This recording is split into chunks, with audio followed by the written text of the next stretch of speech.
Hey everybody, today I'm taking a look at these three board games. We have Triqueta, we have Quicksand, and we also have the Wandering Towers. Now before I get started on my thoughts on these three games, I want to give a shout out to the show's sponsor, KIENDA.co.uk, who are my go-to online retailer, and if you use the link in the show notes or the QR code, then you can get 5% off your first order.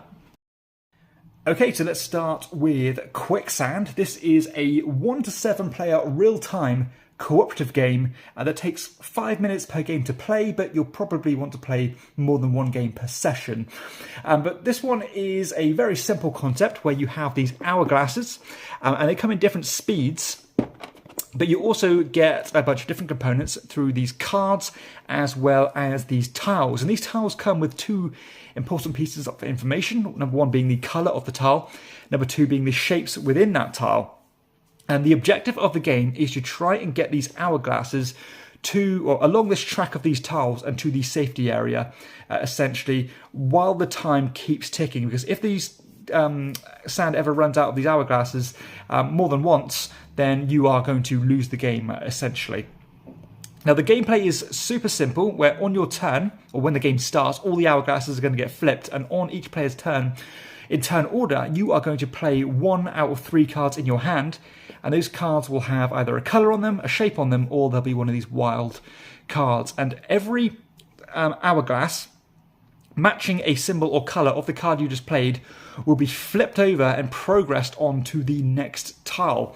So you want to keep them moving along these tracks, and as you can imagine, because these hourglasses move at different speeds and are going to be keep on flipped over at different rates, then the sand is going to be at different points within the hourglass at all different times. So it's a timing exercise. You want to play them at the right time, not too fast, but not too slow either, of course.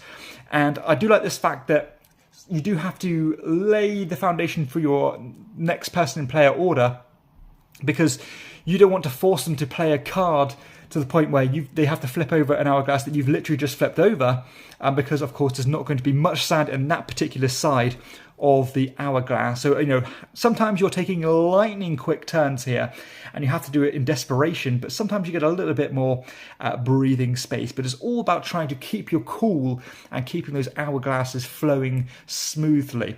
Now, the game does come in different difficulty scales, so you almost play through a bit of a campaign where at the start of it you're going to have not too many tiles to get through, all the hourglasses are going to be relatively slow and so on. As you go on, more hourglasses are introduced, faster ones are introduced.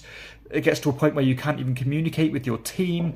And if you're playing on the hardest difficulty, you cannot even see your own cards. You have to show your cards facing outwards, and your opponents or your teammates will have to pick those cards for you in like a Hanabi style fashion there. So quite interesting little twists on a simple concept. So, you know, it's a little bit of a silly game. It's a little bit of a gimmick, I suppose, but generally speaking, I'm not even a big fan of cooperative games. I'm not even a big fan of real-time games. You know, there are exceptions and there've been some good ones out there, but all in all, they seem to have a short shelf life for me. But I think the purity of this one appealed to me because it's so different to anything else I have in my collection, and I thought it's something nice so different to have and to bring out on the right occasion, especially being in a small box and catering to such a wide arrangement of player count. So this one, I did want to get it played, and you know what? It is a fun game. It's not the kind of game I'm going to want to lean towards all the time, but if I'm in the right in the right mood and you know, want that more of a frantic game, then this is going to serve that purpose really well. Now, that being said, be prepared for the fangs to come out. You know, even though if this is a cooperative game, I think sometimes because of that real-time aspect, it is going to get quite heated, and you're going to be shouting at your teammates to play a certain card immediately, or you're going to lose. So, you know, be prepared for some shouting to go on and some finger pointing. But you know, if it's all played in good spirit, then that's not going to be a big issue. So, you know, all in all, I like this one. You know, it's not the game of the century, it's not amazing, but it does what it does really well, and I like the fact that it just stays true to its core and it isn't complicated to the point where it just over convolutes the simple mechanism. So that is Quicksand. You know, not normally my style of game, but this one just does its job really well.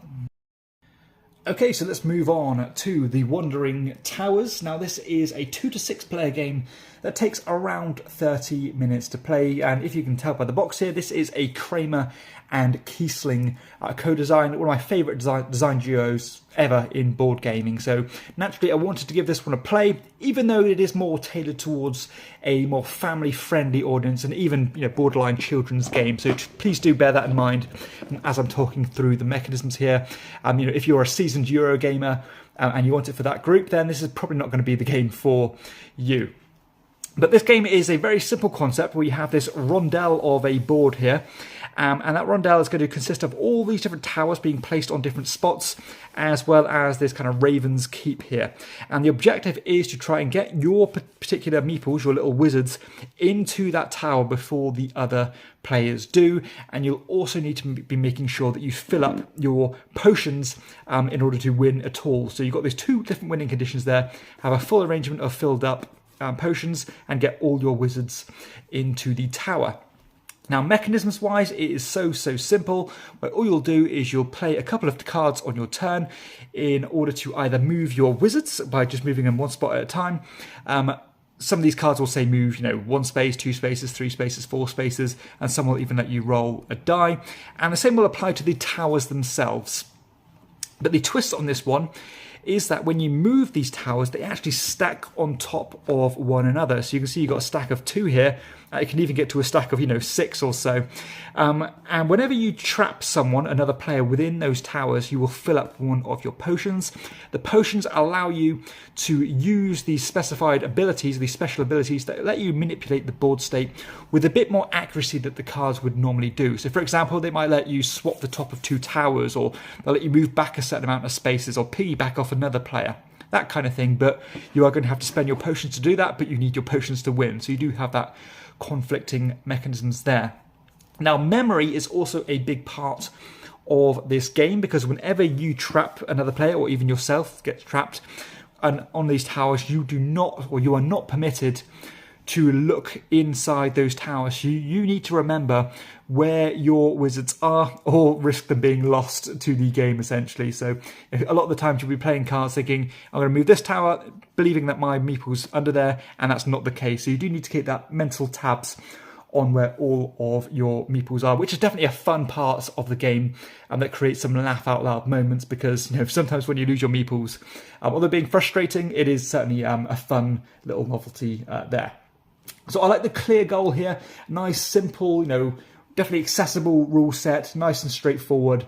And again, that clear objective that you are aiming towards. It has a nice little passive catch-up mechanism as well, because you want to be having, or if you have fewer wizards on the board, and you say, for example, you only need to get your last one in there, then the other players are probably going to be aware of that, and they're going to be working together to try and keep you away from the Raven's Keep, which does move itself. So you do need to be careful of that, and at the same time, kind of balancing how fast you fill up your potions with how quickly you deposit your wizards into the tower can be important, because if you don't get your bottles filled up quickly enough, then the meeples will quickly get depleted on the board, meaning that you don't have the option to trap as many people anymore. So again, I like those two mechanisms and the way they work hand in hand with one another. But all in all, a very simple, straightforward game, a good use of the memory mechanism. Generally speaking, I don't like memory games, but this is definitely one of the best examples of a memory game that I've seen. I do think that maybe the potions could often be a little bit more inviting to use, because it is so important to have a full arrangement of filled up potions. I didn't often feel the incentive to use those powers, at least maybe it's not as often as they should be used. So that's something to bear in mind. But all in all, I think this game really does straddle that line between being like a kids and family weight game, as well as having a certain charm about it that maybe even more seasoned gamers will enjoy. If you bust this out, I think it's going to be quite difficult for someone not to get enjoyment out of it. I'm not saying it's going to be their favourite game of all time, or they're going to find, amazing strategic depth in it. But again, it does have this throwback feel to it. And if you told me this game was designed in the 90s and was a household name, then I certainly wouldn't be surprised by that. It does have this evergreen feel to it. And, if I was to make a, top 10 family weight games or that I'd recommend, this one would do really strongly on a list like that. So definitely an entertaining game. You do have to sometimes embrace the carnage and chaos and the random nature of it, but if you know that going into the game, you can certainly get a lot of enjoyment from it. So a little bit gimmicky, a little bit of a novelty factor, but again, if you do have a young family and you want to play a game that's going to guarantee some laughs, then you can't really go too wrong with the Wandering Towers. And the final game I'm talking about today is Triqueta by Stefan Dora. This one takes 20 to 30 minutes to play and accommodates 2 to 5 players. Now, it's quite difficult to talk about this game without mentioning one of the most iconic filler games of all time called Coloretto, because this game certainly takes a lot from Coloretto. It's a set collection game where you are building up these rows of tokens in this example, unlike the cards like in Coloretto. And on your turn, you simply either add to a row or you take a row. And what you're trying to do is you're trying to collect sets of these animals. So you've got like the rabbits, you've got the owls, you've got these bears and pigs. And the idea is that if you collect one of these tokens by the end of the game, they'll give you 1 point. 2 will give you 2 points. 3, though, will give you the points depicted on the tile. So 3 is the sweet spot here. So, for example, these pigs will give you 8 points if you end up with exactly 3 of them. But the twist on this one is that if you go above that 3 count, they'll start gaining you negative points. So you really are walking this tightrope in scoring here, meaning that pacing really does come into play here, because I think the game plays out over 4 rounds.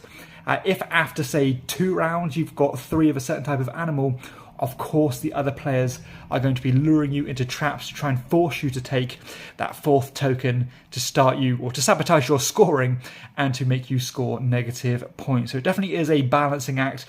You do get a few moments of leeway here where I think on 2 occasions throughout the entire game you can reserve a token that you've pulled to either and put it in front of you face down. At the end of the game, you can either choose to play it for your scoring arrangement, or you can just discard it. So again, you do get that a little bit of wiggle room to get you out of a tough situation should you need it. But all in all, it still is a highly pressurized game where you need to spin those plates very delicately. Now, I do love this potential of, unlike the original Coloretto where you could only play a fixed amount of cards in each row, this one you can pretty much keep going and make those rows really long, which is a fun factor of the game. Now, there's no limitations to how big these rows can be.